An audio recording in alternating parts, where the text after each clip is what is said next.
qadarka daqiiqada ee soo socda haddii Allah wada loo ogolaado waxaanu kaga hadli doonaa habka ugu fudud ee qofka uu codayn karo xaguu ka codaynaya waa imise jir qofka codaynaya sharci noocay ayuu haystaa saacadeese la codaynaya inuu ku qaadada dhigi doonaa haddii Allah wada loo ogolaado barnaamijka soo socda aanu ku bilowno vote waa maxay waa doorasho goorma la dooranaya waa taariikhdu marka ay tahay November bisha 4teeda sanadkan aan ku jirno 2008 ka ayaa loo codaynaya maalintaas iyada waa maalin muhiim ah oo ku saabsan codayn haddaba su'aashu waxa weeye xagee laga codaynaya goormaas la codaynaya aan ku bilaabo goorta la codaynayo saacad waxa weeye 7 subaxii ilaa 8 maqribkii intaas oo dhan ayaad haysataa inaad tagto meelaha lagu codbixinayo oo markaas codka ku dhibatid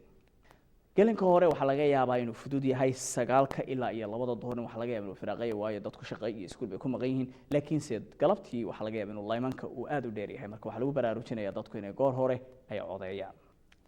haddaba dadka iyagoo codeynaya waxa laga yaabaa in jeebkaaga aad ku soo qaato ay muhiim tahay haddii aad leedahay Minnesota driver license ama Minnesota ID aad leedahay ama markaasi baasaboorkaaga inaad soo qaadato ayaa fiican aad ku soo warantahay si haddii lagu weydiiyo aad markaasi u tusto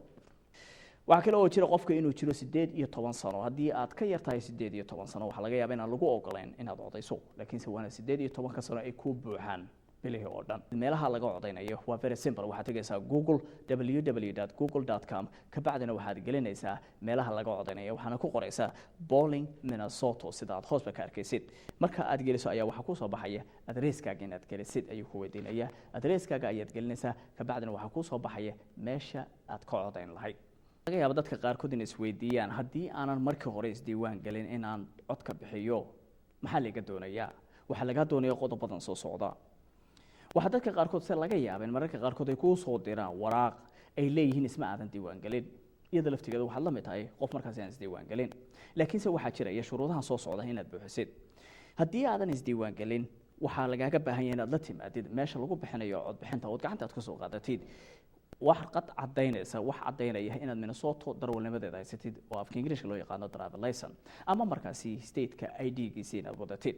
waxa kale oo lagaaga baahan yahay inaad soo qaadato adresska aad degantahay wax cadeynaya haddii ay noqoleen biilal lagu soo diray biilka korontada ama telefoonka ama cable-ka inaad ku bixiso ama warqad cadeynaysa in gurigaasi ay warqad kugu timid soo qaadatid taasoo markaasi cadeynaysa inaad degantahay meeshaasi haddaba waa dadka markaasi iyagoo aan markii hore isqorin ayaa looga baahan yahay inay cadeyntaasi la yimaadaan laakiin se dadka iyagoo markii hore isqoray waxa kaliya oo looga baahan yahay warqad cadeynaysa driver license iyo baasaboorkooda in la yimaadaan waxa kale oo jiraya in ardayda qaar kood ay cod bixiyaan haddaba ardaydaasi iyagoo cod bixinaya ayaa waxa laga doonayaa arday ID-giisa inuu la yimaado ama markaasi galaasyada uu ku qoran iskuulka ama warqad iskuulka looga soo diray oo adresskiisa ku soo dhacday inuu markaasi isagana soo qaato way mararka qaarkood waxa laga yaabaa jaamacadaha gudahooda inay qabtaan meel lagu cod bixinayo taas oo ardayda u sahlaysa in isagoo galaaska ka soo baxay oo hore ka codeeyo haddii aysan markaa doonaysan inaad iskuulka ka dhex codeysid fadlan soo qaado iskuulka warqada cadeynaya gurigaaga lagu soo diray iyo markaasi student ID-gaaga haddii aad doonaysid in lagu turjumo ama markaasi aadan Ingiriiska kugu adag yahay waxa laga yaabaa marka bowlinka aad u socotid inaad soo wadatid qof markaasi isagoo luqadda ka caawiya oo isagoo markaasi ku turjuma waaga daba aan hadda idin tusno warqadda lagu codeynayo sida ay u eg tahay iyo sida sharciga ah ee uu codkaagii u hirgalayo haddaba halkan waxaan ku soo qaadanaynaa 3 warqadood ayaan tusaale ku siinaynaa ta saxda ah iyo tan qaladka ah aan ku bilaabo warqadda hadda aad daawanaysaan haddii aad qofka aad u codeynaysid ama ha noqdo McCain ama Obama ha noqdo ama cid kale ha noqdo hortiisa aad ku qorto calaamadda X ama H aad ku qorto warqadda ayada ah waa la tuuraya codkaagiina ma uu soo baxayo lamana ogola in qofka hortiisa lagu qoro H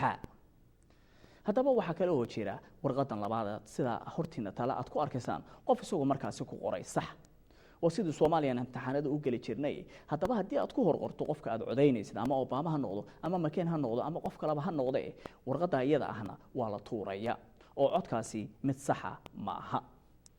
haddaba labada qalad aan soo sheegnay balta saxda ah ee aad isweydiinaysid waa tee warqada imika idin hortaala hortiin aad ku arkaysaan waxa qofka aad u codeynaysid ama ha noqdo Obama ama ha noqdo McCain ama qof kale ha noqdo waxa aad ku qoraysaa meesha circle-ka meesha goobaabada ah oo dhan in aad qalinka ku buuxisid waayo warqadan hadhow waxa saxaya computerkaasina ma uu aqbalo mana aqbalo sax ee waxa uu aqbalaa waa adiga oo meesha goobaaban oo dhan qalinka ku wada buuxiya haddaba ta ugu saxsan waxa weeye qofka aad doonaysid inaad u codaysid in aad meesha ka horeysa magaciisa ee goobaabada ah aad ka wada buuxisid qalinka oo aad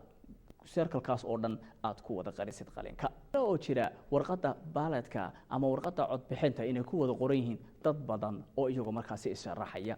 haddaba dadkaasi isharaxaya sida kan aad u goobaabtay ayaa iyaguna u goobaabaysaa haddii aadan rabin ama aadan danaynayna waad ka tegi kartaa iyada oo cad waagaag haddaba waxaanu idinkaga tegaynaa qaybtii ugu dambeysay oo ah ogeysiis muhiim ah una khuseeyo qof kasta oo markaas isagu codbixiye ah ogeysiiska muhiimka waxa weeye maalinta doorashada ah ma soo xiran kartid sunaanad ama koofiyad ama wax muujinaya inaad taageero u tahay qofka aad dooranaysid waayo meesha lagu codbixinayo waxaa isku imaanaya dadkii la wada dooranayo oo dhan haddaba lama doonayo inaad khalkhal gelisid dadka kale ee iyagu doonaya inay qof kale doortaan marka adigoo mahadsan surwaal iyo shaatigaaga ama taygaaga ama dharka aad ugu jeceshahay adigoo gashan laakiinse aysan ka muuqanaynin qofka aad doonaysid inaad u doorato oo si sir ah ayaad u imaanaysaa qofkii ayaadna markaasi u codbixinaysaa waagaag haddaba waxaa la soo gaaray qaybtii ugu dambeysay oo ah mahadcelin aanu idin mahadcelinayno sida ugu muhiimsan ee ugu habboon ee markaasi sharciguna uu waafaqayo inaad uga qayb qaadataan doorashadan haddii allaha wada loo ogolaado dhici doonta taariikhdu marka ay tahay November 4 haddaba waxaanu leenahay aad baad mahadsantihiin sida aad uga soo qayb gasheen iyo markaasi sida aad u danaynaysaan in aad codkiina bixisaan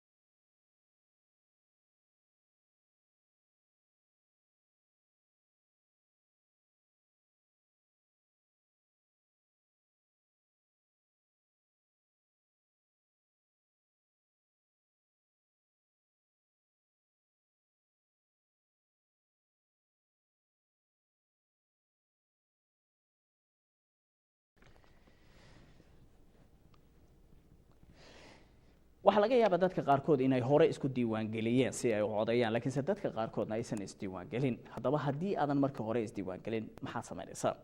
haddii aadan hore isku qorin inaad ka qayb gali doontid doorashada waxaa u baahan tahay inaad maalinta doorashada la timaadid hal ka mid ah waxyaalahan soo socda inaad la timaado Minnesota driver license-kaaga inaad la timaadid warqadda note late registration haddii lagu soo diray waraaq ku sheegaysa inaad ka habsaantay ama aad hore isku qorin inaad ka qayb gali doontid doorashada the passport or ID and all passport